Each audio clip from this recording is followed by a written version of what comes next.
Ladies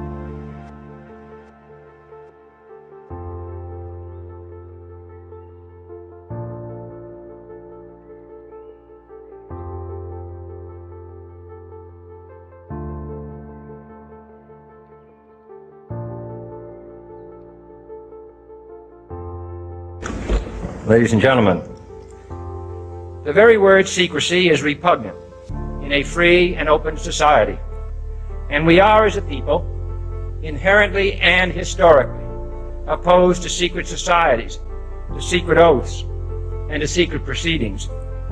We decided long ago that the dangers of excessive and unwarranted concealment of pertinent facts far outweighed the dangers which are cited to justify it. Even today, there is little value in opposing the threat of a closed society by imitating its arbitrary restrictions. Even today, there is little value in ensuring the survival of our nation if our traditions do not survive with it. And there is very grave danger that an announced need for increased security will be seized upon by those anxious to expand its meaning to the very limits of official censorship and concealment. That I do not intend to permit to the extent that it's in my control. And no official of my administration, whether his rank is high or low, civilian or military, should interpret my words here tonight as an excuse to censor the news, to stifle dissent, to cover up our mistakes, or to withhold from the press and the public the facts they deserve to know.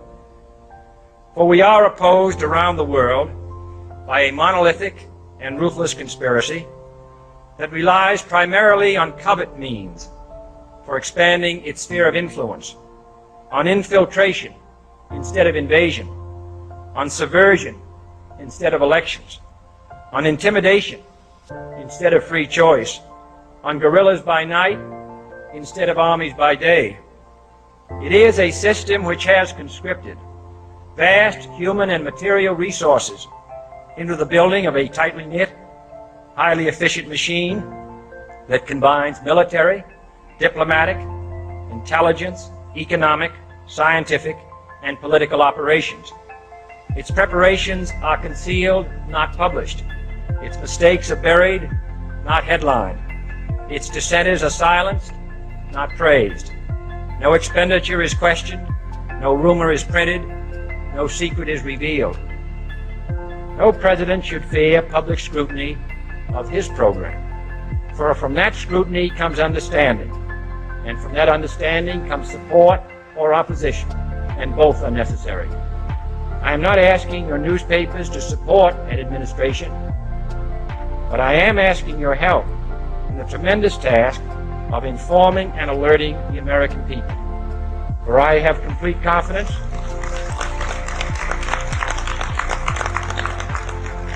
in the response and dedication of our citizens whenever they are fully informed. I not only could not stifle controversy among your readers, I welcome it. This administration intends to be candid about its errors. For as a wise man once said, an error doesn't become a mistake until you refuse to correct it. We intend to accept full responsibility for our errors, and we expect you to point them out when we miss them. Without debate, without criticism, no administration and no country can succeed, and no republic can survive. That is why the Athenian lawmaker Solon decreed it a crime for any citizen to shrink from controversy.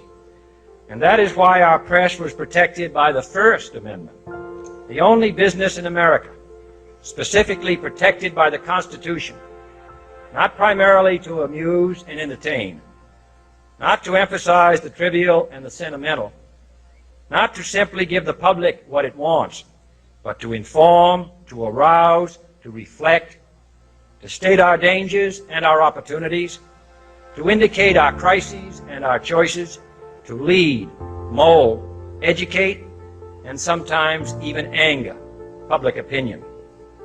This means greater coverage and analysis of international news, for it is no longer far away and foreign, but close at hand and local.